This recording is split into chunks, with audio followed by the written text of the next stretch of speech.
Gemeente, die derde Sondag in elke jaar, die laaste 4 jaar was dit Jesus in aksie. Julle is bekend daarmee. Ons het die boksies ingesamel en ons was op verskillende maniere betrokke by Jesus in aksie. So ons wil graag 'n bietjie terugvoer ook gee oor wat hierdie naweek in die afgelope tyd gebeur het rondom hierdie uitreik. En ek vra dat Etienne Peel so lank na vore sal kom. Etienne gaan vir ons vertel wat hierdie naweek gebeur het. So Etienne, ons luister graag na die terugvoer.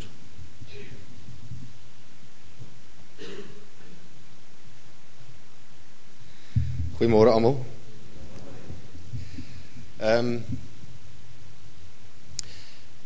Baie keer dan doen mense uitreik en dan sê hy, maar as die Here tog net een persoon se hart aanraak, dan is dit die moeite werd.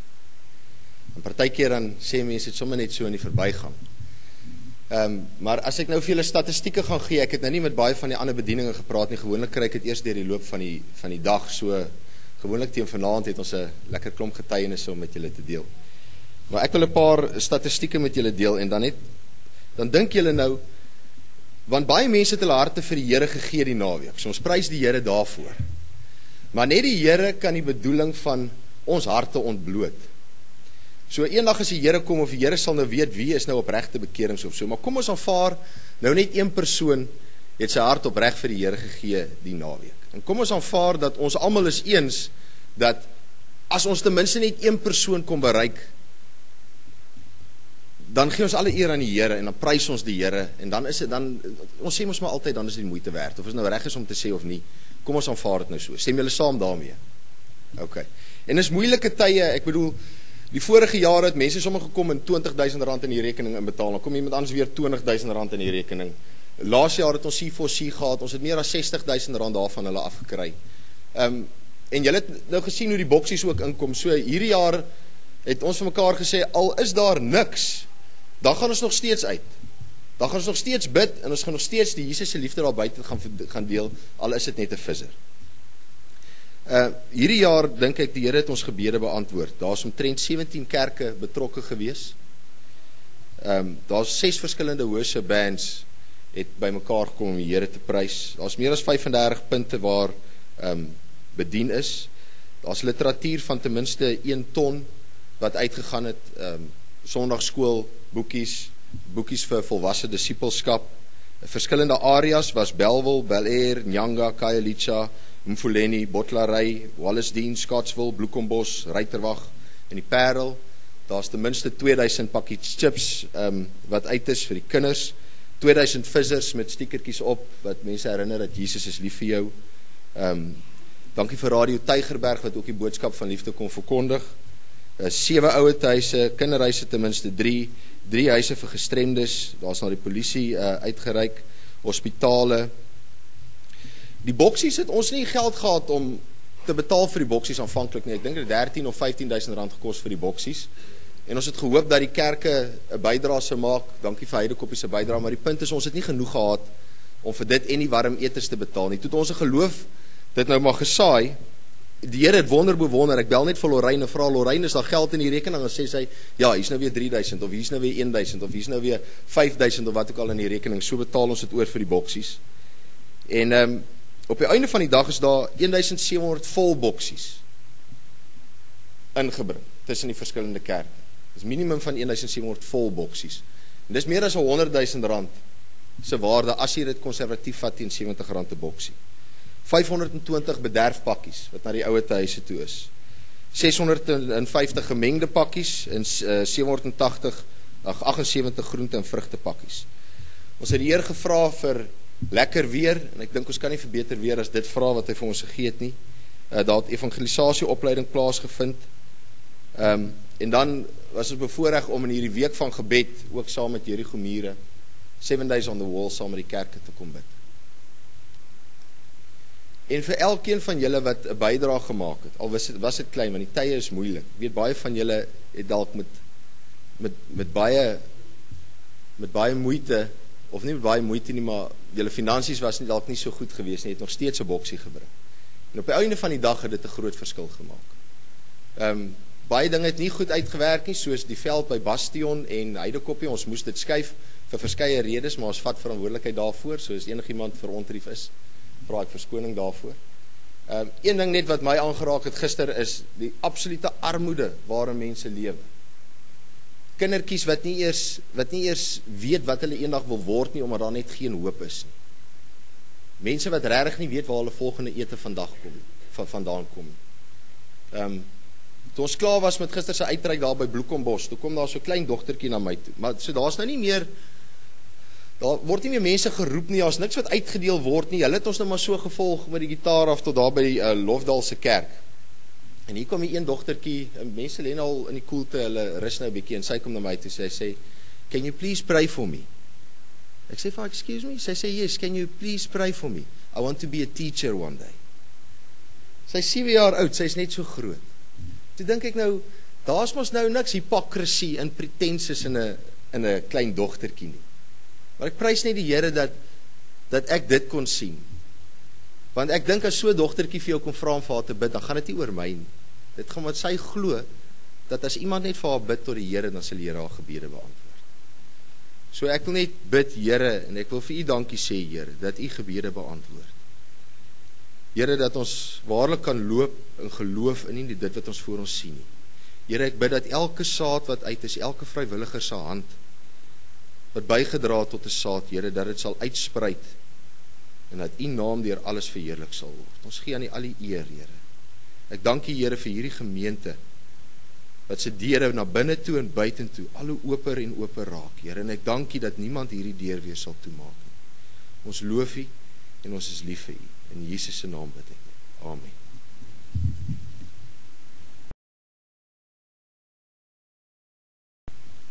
Kom ons buig ons hoofde.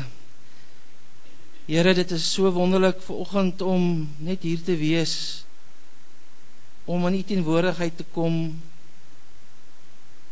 om vanoggend te kan erken dat U heilig is, dat daar niemand is soos U nie. U is waardig om aanbid te word. U is voorwaar in 'n klas van U eie. Daar is niemand soos U nie. Daar is maar net U. Dankie dat ons alle lof en eer aan U kan toebring. Dankie vir U goedheid. Dankie dat ons deel van geloofsgemeenskap mag wees, waar ons U kan dien. Dankie vir die uitreik wat die naweek kom plaasvind. Dankie dat U dit geseën het, en dankie vir hierdie statistieke waarna ons geluister het, en ons het net besef, Here, dat U kerk in hierdie wêreld so groot impak kan maak. En dankie dat U deur die eeue die kerk gebruik om 'n verskil te maak in die lewens van weeskinders, weduwees en vreemdelinge. Here, gee vir ons rein hande en 'n suiwer hart. En ons bid vanmôre dat ons nie sal ophou om U liefde te deel nie. Dankie vir elkeen wat sy of haar hart vir U gegee het hierdie naweek. Dankie vir elkeen wie se lewe 'n bietjie ligter gemaak is deur U kinders wat met groot glimlagte en baie liefde in hulle harte gaan kospakkies uitdeel het. Gaan bid het vir mense, ouerhuise besoek het, siekes in hospitale besoek het. Dankie daarvoor.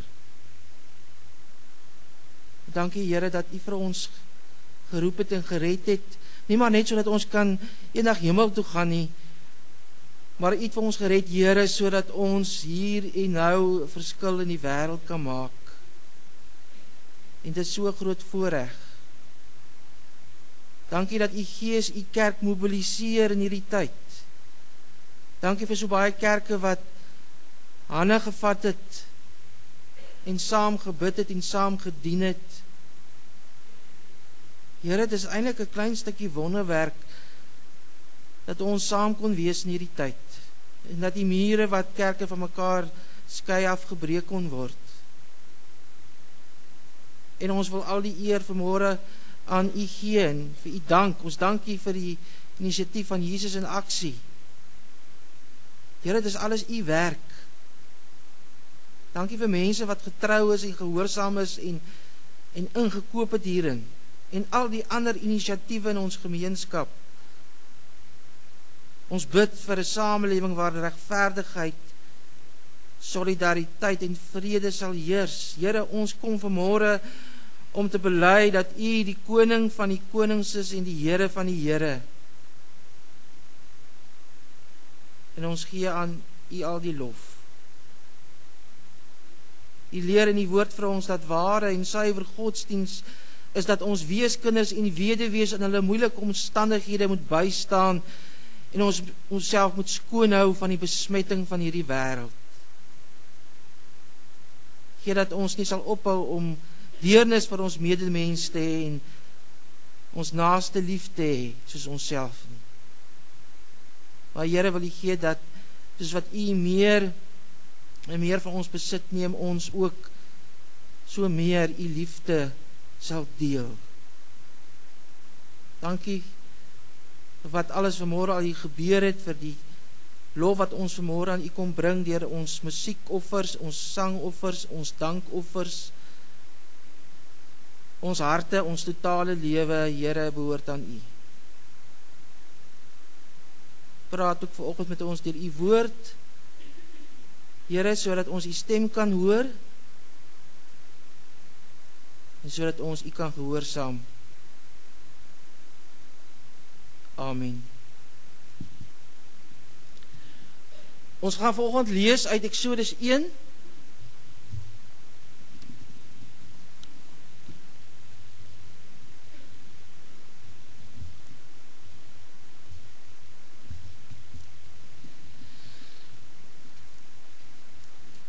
Eksodus 1. Ons gaan lees vanaf vers 1 tot vers 22.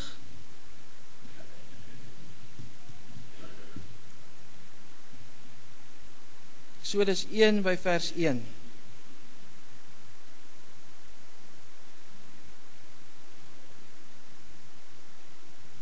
Hier volg die name van die Israeliete wat saam met Jakob na Egipte toe gekom het, elkeen met sy gesin: Reuben, Simeon, Levi en Juda, Issachar, Zebulon en Benjamin, dan Naphtali, Gad en Aser. Jakob het 70 afstammelinge gehad. Josef was toe al in Egipte. Met verloop van tyd het hy en al sy broers daar, die hele geslag, gesterwe. Die Israeliete was vrugbaar en het vermeerder. Hulle het baie geword, so baie dat die land vol was van hulle. Toe 'n nuwe koning wat nie van Josef geweet het nie oor Egipte begin heers, het hy vir sy volk gesê: besef julle dat die Israeliete nou meer en sterker is as ons? Kom ons bedink 'n plan teen hulle, sodat hulle nie kan vermeerder nie. Anders kan dit gebeur dat as daar 'n oorlog uitbreek, hulle dalk by ons vyand aansluit om teen ons te veg en ons land te oorweldig. Daar is toe slawedrywers oor hulle aangestel om hulle met dwangarbeid te onderdruk. Hulle moes die voorraadstede Pitom en Rameses vir die farao bou. Maar hoe meer die Israeliete onderdruk is, hoe meer het hulle geword en hoe meer het hulle oor die land versprei, in so 'n mate dat die Egiptenaars baie bang geword het vir hulle. Die Egiptenaars het slawe gemaak van die Israeliete en die lewe vir hulle baie bitter gemaak deur swaar werk met klei en bakstene en deur allerhande werk in die lande. Hulle moes onder dwang al die slawe werk vir Egipte doen. Die Egiptiese koning het vir die Hebreëse vroedvroue Sifra en Pua gesê: as julle 'n Hebreëse vrou by geboorte bystaan en julle sien by die kraambed dat dit 'n seun is, moet julle hom doodmaak. Maar as dit 'n dogter is, mag sy bly lewe. Maar die vroedvroue het God gedien en nie gemaak soos die Egiptiese koning hulle beveel het nie. Hulle het die seentjies laat lewe. Die Egiptiese koning het die vroedvrou ontbied en vir hulle gevra: waarom doen julle dit? Waarom laat julle die seentjies lewe? Toe antwoord die vroedvroue die farao: die Hebreëse vrouens is nie soos die van Egipte nie. Hulle is sterk van gestel. Voordat die vroedvrou by hulle kom, is die kind al gebore. As gevolg hiervan het die volk aanhou vermeerder en baie talryk geword. God het toe die vroedvroue self ook voorspoedig gemaak, omdat hulle hom gedien het hy vir hulle huisgesinne gegee. Daarna het die farao sy hele volk beveel: julle moet elke pasgebore seentjie in die Nyl gooi, maar spaar die dogtertjies se lewe. Ons lees tot daar uit die woord van die Here. Mag die Here sy woord aan ons harte seën. Die verhaal van Israel se uittog uit Egipte is baie bekende verhaal aan ons, en ons gaan kortliks kyk na die 4 aspekte van die verslawing waaronder hulle gebuk gegaan het. Eerstens was daar die politieke aspek. Dat die Israeliete was immigrante in die groot ryk van die Egiptenare. Ons ken die bekende verhaal van hoe dat Josef in Egipte beland het en hoe hy daar groot posisie bekleed, en hoe die Israeliete vanweë hongersnood het hulle ook 'n heenkome in Egipte gevind. Nou aanvanklik is die Israeliete verwelkom in Egipte vanweë die rol wat Josef daar gespeel het. Maar ons het hier gelees dat daardie generasie het uitgesterf, 'n nuwe Egiptiese koning het koning geword van Egipte, en hy het nie geweet van Josef nie. En wat toe gebeur is, dit wat eers vir die Israeliete toevlugsoord was, word toe nou vir hulle 'n tronk, en word hulle die voorwerpe van politieke haat. Ons het gesien dat die Egiptenare was bang dat die Israeliete in getalle te veel sal word, en dat hulle teen hulle sal opstaan. En as gevolg van hierdie eintlik maar ongegronde vrese van die Egiptenare het hulle begin om die Israeliete uit te buit en hulle te diskrimineer, en was hulle in 'n baie kwesbare posisie. Die Israeliete het nie 'n stem gehad in Egipte nie. Maar deur God se ingrype is die volk verlos van die wreedhede van die Farao. Ons ken almal, is baie bekend die verhaal van hoe die Here vir Moses opgerig het, hoe die 10 plaae gekom het, en hoe op die ou einde hoe die Israeliete onder leiding van Moses uit die slawehuis van Egipte verlos is. So die eerste ding wat ons in hierdie teks moet opmerk is dat bevryding vir die Israeliete in eerste plek in die politieke arena afgespeel het. Hulle is bevry van die slawerny en die regering van die Farao. Maar buiten verlossing op politieke vlak is daar tweedens ook ekonomiese bevryding. Want die heel ergste van die verdrukking wat die Israeliete ervaar het, was op ekonomiese gebied. Die Israeliete is slawe van gemaak. Hulle moes die harde en die vuil werk doen vir die Egiptiese koning. Hulle moes in die lande gaan werk. Hulle moes in die konstruksiebedryf gaan werk. Hulle moes daar die groot voorraadstede vir die Farao bou. Ons het daarvan gelees. Die arme Israeliete het regtig swaar gekry. En hulle het gesug en gekreun onder die werk, en die Here het hulle geroep, het hy gehoor. Nou die doel van Israel se bevryding was dat hulle 'n land van hulle eie kon kry, waar hulle nie, let daarop, die Here het van sy volk verwag, omdat hulle verdruk is in Egipte, dat hulle nie weer dieselfde sal doen nie. As hulle nou in hulle eie land, Kanaan, in die beloofde land kom, dan moet hulle nie doen wat aan hulle gedoen is nie. Dan moet hulle nie ander mense verdruk nie, of hulle eie mense verdruk. So hulle moes toesien, as hulle eendag hulle eie land het, dat sosiale geregtigheid sal geskied. Maar buiten politieke bevryding en ekonomiese bevryding is daar die derde ding wat ons hier oplet, en dit is die sosiale bevryding van die volk van die Here. Eksodus 1 vertel die verskriklike verhaal van die lyding wat hulle moes deurmaak. Eers het hulle probeer om met slawe werk die Israeliete so moeg te maak dat hulle nie kindertjies kan verwek nie. Nou ek verstaan dit nou nie, maar was toch in elk geval die TV daai tyd nie, maar die Israeliete het nou te veel geword. So Farao verdruk toe die mense, en toe dit nie werk nie, toe kry hy die Hebreëse vroedvou en sê, julle moet die seentjies doodmaak. Nou op die ou einde is daar 'n staatsbeheerde poging van Egipte, 'n volksmoord. Elke pasgebore seentjie moes in die Nylrivier gegooi word en so doodgemaak word. So ons het hier absoluut brutale geweld teen die volk van die Here. Hulle familielewe is bedreig, hulle fundamentele menseregte is ontken. 'n Mens kan jou indink in die verskrikking wat hierdie arme Israeliete verduur het daar in Egipte. En toe God sy volk bevry het van die ondraaglike hel van swaar kry, het dit gelei tot die totstandkoming van 'n nuwe gemeenskap, die volk van die Here. En in die fondasiedokumente in die wet van die Here, in die verbondsdokumente tussen God en sy volk, was dit ingeskrywe. Dinge soos respek vir menslike lewe, dinge soos 'n passie vir sosiale geregtigheid. As jy mens die Ou Testamentiese profete lees soos Amos en Jesaja, dan sien jy dat dit half die groot boodskap van die profete was, sosiale geregtigheid. En baie keer moes die profete maar die konings aanspreek, want al het die konings van Israel gesê hulle erken die Here, het die konings toegelaat dat daar onder hulle oë sosiale onreg in verskillende gestaltes net eenvoudig floreer. En het hulle dikwels nagelaat om na die belange van die weduwee, die weeskind en die vreemdeling om te sien. Deuteronomium 10. God laat reg geskied aan die weeskind en die weduwee. Hy het die vreemdeling lief en gee vir hom kos en klere. Dan sê die Here vir sy volk, jy moet ook die vreemdeling lief hê, want jy was self 'n vreemdeling in Egipte. En ons weet dat Israel het vergeet het, dat hulle vreemdeling in Egipte was. Maar konstant het dit maar gebeur, dat die volk van die Here, toe hulle nou eers in die beloofde land gevestig is, dat hulle al hierdie dinge vergeet het, en dat hulle mekaar uitgebuit het, nie na die weerlose in die samelewing omgesien het nie.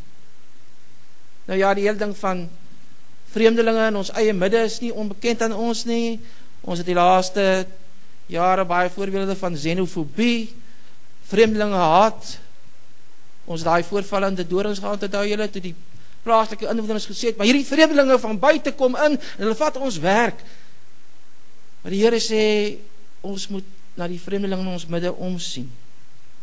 Ons het nou hier gesien van die slawerny, waaronder die volk van die Here gepaard gegaan het, en dit was vir baie eeue 'n probleem, en het is goed om die geskiedenis ook te ken van hoe William Wilberforce om beywer het vir die afskaffing van die transatlantiese slawehandel.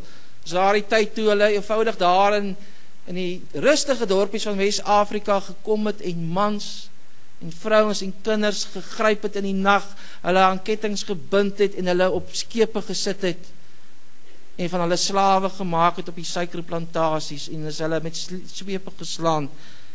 En na 'n lang stryd en protest teen die onmenslike behandeling van slawe, is die wet op die afskaffing van slawerny goedgekeur.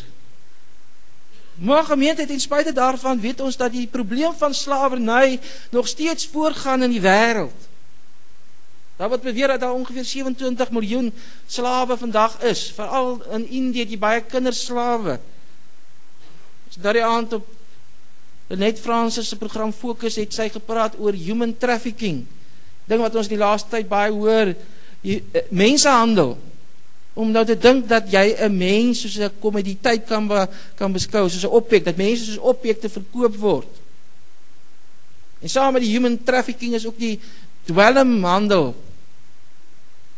En baie van ons kinders van die platteland word na die stede toe gesmokkel, en die stede word hulle verkoop as seksslawe en word beland hulle in prostitusie. Dis die realiteite van wat in die wêreld aangaan. Dink aan die probleem van kinderbruide, aan die probleem van kinders wat in militêre operasies gebruik word, kinders wat as arbeiders aangewend moet word.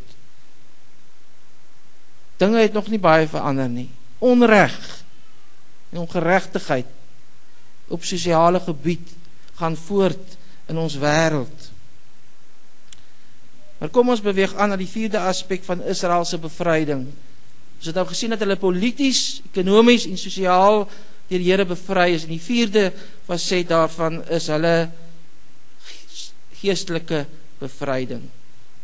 Die Israeliete se posisie as slawe van die Egiptiese koning het vir hulle dit moeilik gemaak daar om die God van hulle vaders, God van Abraham, Isak en Jakob te aanbid. En daarom toe Moses na die farao toe gegaan het, en toe Moses vir die farao gesê het, laat my volk trek, het Moses dit gesê, sodat my volk hulle eie God kan gaan dien. Want terwyl hulle daar, die Israeliete daar in Egipte was, het hulle tussen Egiptiese gode gewees. En soos die verhaal ontwikkel, word het duidelik dat ons hier in Exodus te doen het met 'n kragmeting tussen die Here God en Farao. Want die Farao is beskou as 'n god, né? Die Egiptiese koning, die Farao, is as 'n god beskou. So jy het hier wat die Engelse sê 'n power encounter, 'n kragontmoeting tussen die Here, die God van Israel en Farao. En nou sien ons dat die oorwinning oor die Egiptenare was nie bloot net sosio-ekonomies en polities nie, maar eintlik sien ons God se oordeel oor die gode van Egipte. Eksodus 12 vers 12 sê die Here, met al die Egiptiese gode sal ek afreken, ek is die Here. En dan ken jy die verhaal, né? Hoe die Farao op die ou en die Israeliete laat trek, en hoe hulle deur die Rietsee, droogsvoets deur die Rietsee getrek het, en toe kry die Farao, toe sy spyt dat hy die Israeliete laat trek het, en toe stuur hy sy strydwaans en sy bemannings agter die Israeliete aan, maar die see het toegegaan en al die strydwaans en bemanning van die Egiptenaars het onder die see verdwyn. En dan kan Moses die oorwinning van die Here aankondig, want die Here het oorwin, soos die Here altyd oorwin.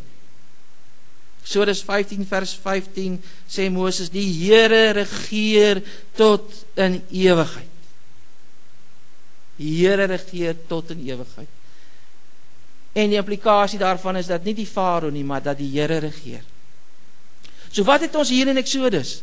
Ons het hier gemeente 'n holistiese model van wat God gedoen het toe hy Israel bevry het. En ons kyk dit baie keer mis, dat daar verskillende fasette van hulle bevryding was. God het gereageer op die totale nood van die Israeliete. En wat ons hier leer, is dat om by God se sending in die wêreld betrokke te wees, behels 'n allesomvattende benadering, en ons het dit nou in Jesus in aksie, en ek wil daarby aansluit wat hierdie naweek gebeur het. Dat God se sending in die wêreld is nie eendimensioneel nie. God se sending in hierdie wêreld, waarby ek en julle moet aansluit, sluit 'n klomp dinge in. Het ons al ooit daaraan gedink, dat daar mense is wat so besig is om kos te soek, dat hulle nie tyd het om God te soek nie?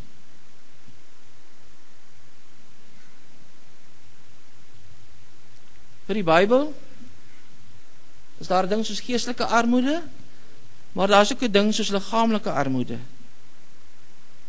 Jesus het nie net gesê dat hy die geestelike brood is nie, maar Jesus het ook die hongerskare gevoed met gewone bakkersbroodjies.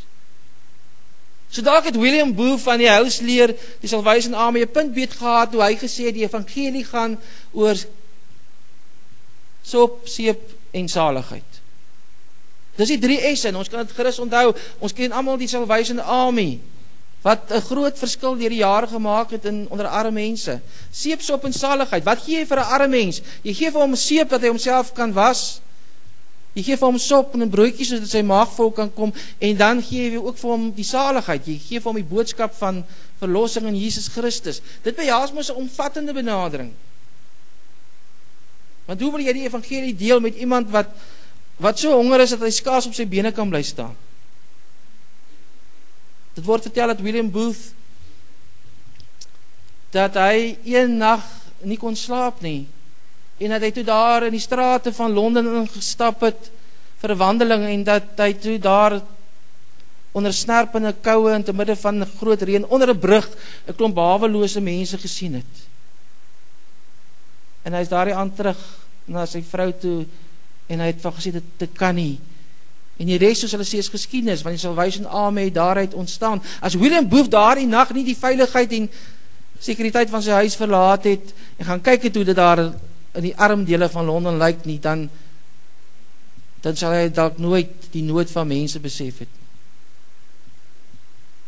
En dis die waarde daarvan om soos met hierdie uitreik, om in ander plekke te kom, ander woonbuurte, en die nood van mense te sien, die armoede, die ellende, die misery.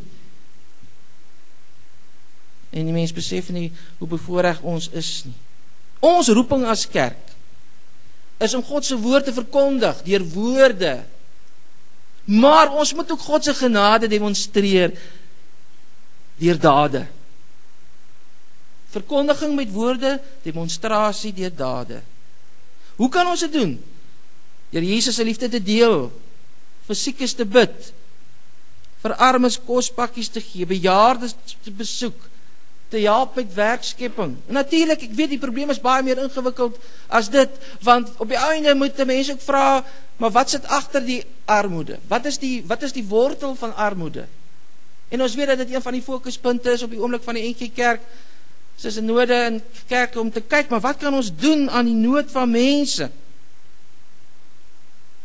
In die uitleef van ons roeping, moet ons nie evangelisasie as primêr beskou, en betrokkenheid by mense se maatskaplike nood as iets wat eintlik maar net opsioneel is. Nou, ek moet bely, ons is nie almal dieselfde nie, nee, ons het verskillende passies in die lewe. Nou, een van my groot passies in die lewe is evangelisasie. Dis vir my die wonderlikste ding in die lewe, om die evangelie met iemand te kan deel, om vir iemand van die liefde van Jesus te vertel, om vir iemand te kan vertel dat daar in Christus Jesus vir jou as 'n sondaar hoop en lewe en bevryding is, en om te sien hoe mense tot bekering kom, en om te sien hoe mense hulle harte vir die Here gee, en om te sien hoe mense se lewens verander. Ja, daar is mense wat 'n passie het daarvoor, en daar is ander mense wat weer 'n passie het vir barmhartigheid of vir sosiale geregtigheid.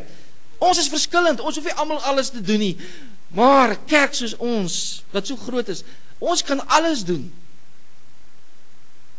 So ja, mense moet pas op om evangelisasie en sosiale betrokkenheid as pole te sien, want albei is belangrik.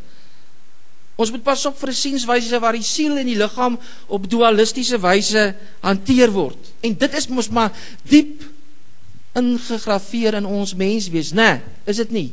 Ons sê mos altyd, ag, die liggaam is nie belangrik, het gaan oor die siel. Doen ons dit? Ons doen dit. Baie keer, nie almal nie, maar baie van ons dink die siel is belangriker as die liggaam. Maar God het vir ons 'n liggaam ook gegee.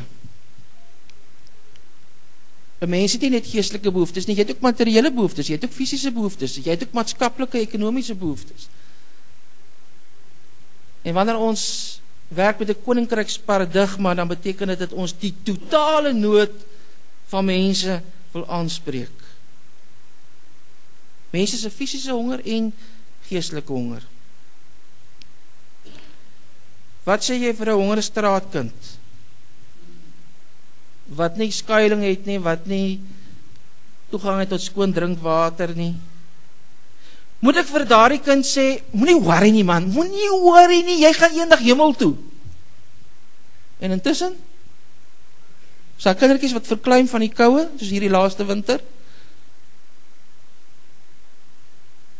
Mense wat die kos het nie. Ek weet, die probleem is moeilik. En ons het nie altyd die oplossings, ons weet nie wat om te doen nie. Maar weet julle wat? Toe ek vanmôre luister na Etienne se terugvoer oor Jesus in aksie, toe besef ek, dat die kerk van die Here Jesus Christus 'n ongelooflike impak in hierdie wêreld het. Vat die kerk weg. Vat die kerk weg. En kyk wat gebeur met ons samelewing. Wie deur die eeue die hospitale gebou en die siekes versorg? Die kerk. Wie deur die eeue verantwoordelikheid gevat vir opvoeding en onderrig en onderwys? Die kerk. Met sendingskole. Kerkskole. Wie deur die eeue die hospitale en die ouerhuise gebou? Die kerk. Die kerk van die Here het 'n ongelooflike impak in hierdie wêreld, baie meer as wat ons dink. Daarom verstaan ek as Bill Hybels sê, the church is the local congregation is the hope of the world. Elke plaaslike gemeente. Maak nie saak hoe gering ons, jy dink maar dis so gering. Ek het nou net hierdie kospakkie gepak. Ons moet nie dink dis gering nie.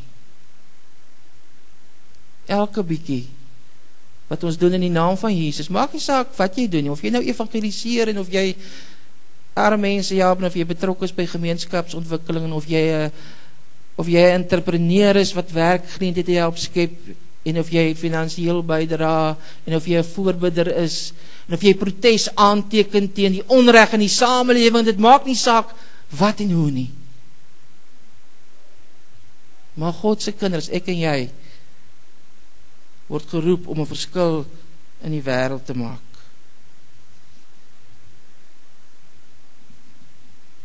Ek sal nooit die getuienis vergeet wat Julius nou die aand daar by Klawer sê. Julius is 'n man wat hier by die stasie, julle weet almal van die Lazarus bediening, waar daar sop en broodjies gegee word.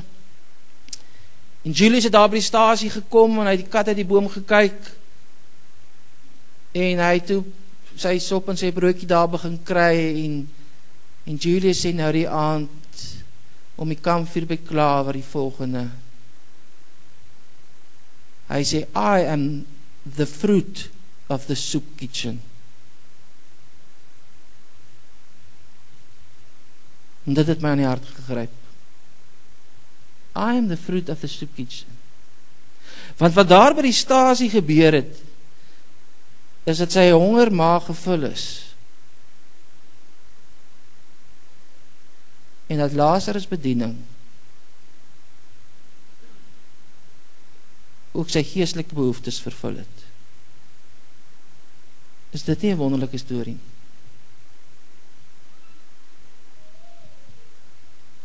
Hulle het vir hom kos gegee. Hulle het vir hom die evangelie gegee. Seep, sop en saligheid. Jy sal dit nooit vergeet nie, die 3 S'e. Die 3 S'e. Seep, sop en saligheid. Want ons moet onthou, genesing is nodig in al die dimensies van ons lewe. Ons moet nie die vertikale en die horisontale aspekte van ons werk van mekaar skei nie. Soos wat ons tans bid vir herlewing in hierdie gemeenskap, soos wat ons tans, verlede week Rudy met ons gepraat oor die gebed vir ongereddes,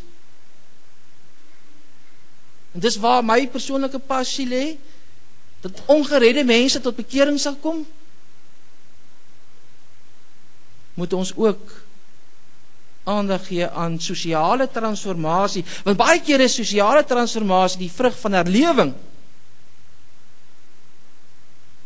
waar mense die Here ontmoet, verander hulle lewe. Die NG Kerk se algemene synode het sopas ook 'n seisoen van menswaardigheid aangekondig. En ek is baie bly om dit te sien. Want menswaardigheid is 'n belangrike aspek van sosiale geregtigheid. Hoe jy jou medemens behandel, sê baie van jou verhouding met die Here.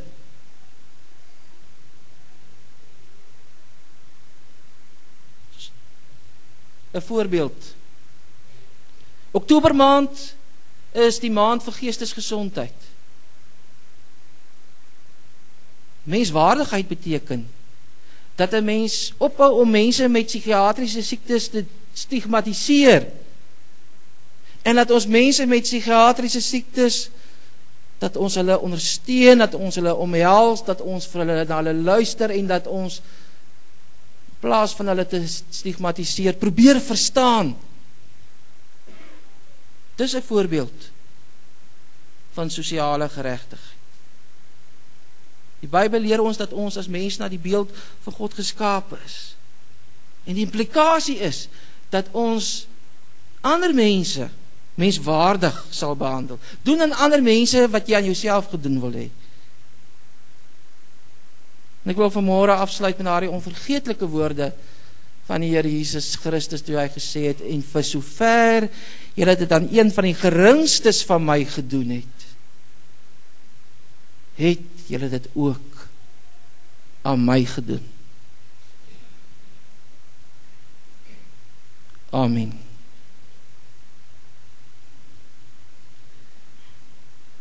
Here, gee dat ons nie vuile hande sal hê nie, dat ons nie onsuiwer harte sal hê nie, gee dat ons nie onbillike arbeidspraktyke sal toelaat nie, gee dat ons die man of vrou wat vir ons werk, ons dagloners of iemand wat in ons huis werk of in ons tuin werk, billik vergoed. Gee Here dat ons met respek mense sal benader en sal opkom vir die weerlose, vir die stemlose, vir die gemarginaliseerde, vir die minderbevoorregte. Here, U is die God van geregtigheid. U is die God wie se koningskap is in die hemel en op die aarde en oor alle dinge. En ons bid, Here, dat U koningskap, U heerskappy, dat dit sal groei en help vir ons om bakens op te rig van U heerskappy in hierdie wêreld. Ons aanbid U vanmôre as ons koning. Dankie vir hierdie dorp en hierdie gemeenskap. Dit behoort aan U. Kom raak ons aan. Besoek ons deur die Gees. Verander ons gesindhede en dade. Hoor ons gebede. Om Jesus ontwil. Amen.